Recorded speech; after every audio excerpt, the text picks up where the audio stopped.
So it's 4 a.m. the normal time getting up, 4:30 in the morning. I try to get in the habit of making these videos bright and early in the morning before my day gets caught up in chaos. This morning, I want to talk about, and I want to dispel a lot of the myths, the unfacts and rumors. And over the years, I've gotten immune to all the talk and gossip in the background, and I've learned to just pay no mind to it, because I mean, it's gossip, and how do you defend yourself against something that's completely non-factual? So that's what I want to talk about this morning. I just want to set the record straight on a few things. One of probably the most pressing things that's on the table, like right at this given second, is gossip mongers. Gossip mongers thinking to themselves, behind my back, they're going to run their mouths and say that I'm in hiding. Hiding, no. I can pretty much say that last year, around October, September, October, I had a complete and absolute total mental breakdown. Mental breakdown to the point where social anxiety, I mean, where I drove to Wegmans and literally sat in my car for 45 minutes shaking because I couldn't go inside. I've never had this type of a mental, psychological, whatever kind of thing going on in my life, and it was kind of alarming to me. And a lot of times when people used to talk to me about this stuff in the past, not that I would shrug it off or ignore them, but I would kind of point it in the direction of one's personal self-strength. And I'm a pretty strong individual, but there was a lot of things that's happened over the last few years, including COVID, that has drastically affected how I digest and how I feel. And I mean, now my son's getting older, I'm getting older, you retrospect on life. And I mean, people that are my age, I'll be 54 this year, and at 54 years old, I say to myself, would I change anything that I've already done? Would I change any aspects of my life? There probably might be some minor changes here and there, but my life has brought me to the person that I am today. And a lot of people just don't know the person that I am today. Very humble. Very humble. This has all been a very humbling process. Give me a cup of coffee, and I'll be back. Waking up here. One of the things I want to go over, I just talked about, is the shit talk in the background. And over the last few months, scrolling through Facebook, and I'm not a big social media guy, scrolling through Facebook, I see all these memes, and there's been a ton of the memes that I've shared about friends, true friends, about the amount of friends, or the people that think that they're friends or call themselves friends, and but they're the first people to talk shit in the background, and that talking shit is kind of entertaining, because when who you're talking shit about shows up, you've got nothing but good to say. You know who you are. And I find it very entertaining, because it's one thing to my face and another thing behind my back. That being said, there's something everybody has to think about. And think about, if you're my friend to my face, and then you turn around the moment I'm not present, you have all kinds of stuff to say. What do you think all of your friends do when you're not in their face? Because anybody that's going to tolerate that, to be friends one second, not friends the next, and have the balls to say things to your face or in front of you, where you actually have a chance to defend yourself, if you even want to. And like I said, I got to that point in life where I just don't need to.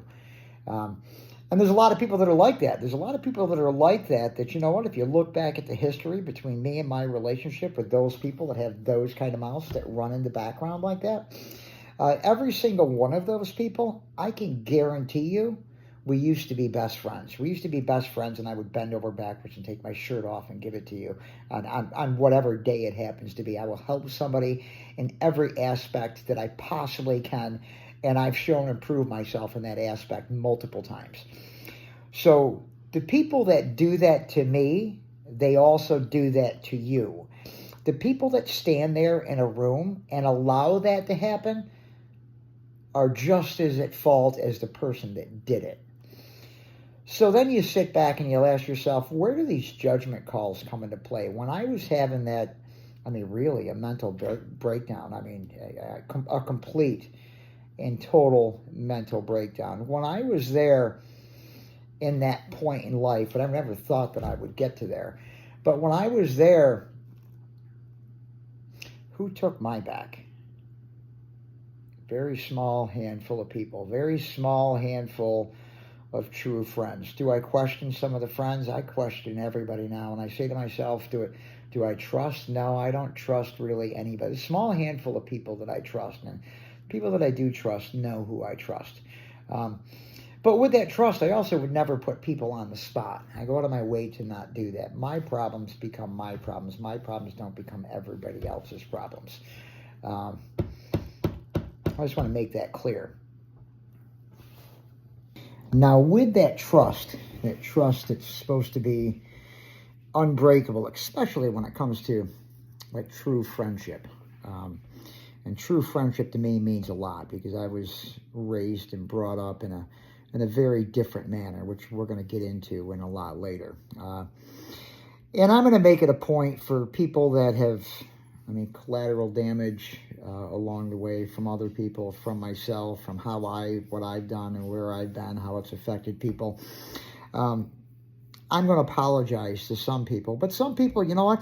I'm going to blatantly call you out. And I apologize ahead of time, but it's time that I call you for your bullshit, and I do it publicly because you don't have the balls to come over my face. Otherwise, I would say it directly to your face in front of every one of your friends.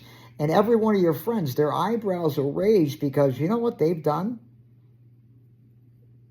They've complicitly sat there and allowed the shit talk in the background of me. So while TriClums was up and running and the cash flow was doing well, the amount of people that made a shit ton of money off me and off TriClums, off the business, it's quite a few. Will the feds come look at you? Maybe. Will the state police, OCM, will all these other people? Maybe. Because they went through and not only did they raid my building based off of a statement or an affidavit, and that's a whole other aspect of things that we'll get into. But somebody gave the affidavit. And do I say somebody's a rat? No, I'm not going to call somebody a rat, because in order to be a rat, you've got to be telling on something that you were involved in, like a co-defendant or a part and parcel to the crime, if there even was a crime. And there I'm still questioning a lot of things there. But when you get caught in your own bullshit and then you decide to talk to save your own ass when the shit you're talking isn't even true. And I'll say it again, you know who you are. And that's the funny thing, is the people that do that know exactly who you are. So the people that are running defensive at the moment, maybe you deserve to be defensive, because I'm going to state fact. Fact to a couple different things. I've got a warrant here, and the warrant says that the warrant was issued on such and such a date based on a special investigator's statement to the judge. But that judge statement is based on an affidavit. The affidavit, for some odd reason, is missing. It was never brought during the warrant, but that's another aspect when we get into the process of talking about this warrant. So an affidavit would be something that somebody said to be able to substantiate the evidence to be able to get the warrant. As it stands right now, I don't have that affidavit. By law, the affidavit is supposed to be there. By law, certain information can be redacted off of it. But I've got news for everybody. I'm seriously hoping, I would seriously want all of this to go to trial. Because at a trial, guess what? The affidavit, the confidential informant, the CI, the undercover, or whatever it happens to be, those names are going to have to come out, and you're going to have to get on the stand and testify. And when you testify, that's going to be public knowledge, which is going to let everybody know your true character.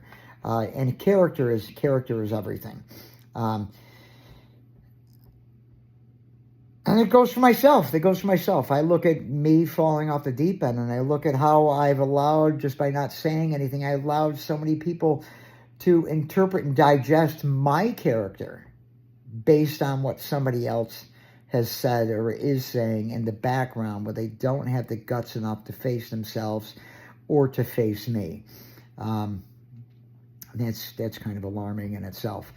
So we're going to go over the warrant, and we're going to go over IOUs. I have an IOU here of $282,000, $340.65. This is a total record, not based on my numbers. It's based on a record keeper's numbers. And those record keepers' numbers are pretty goddamn accurate.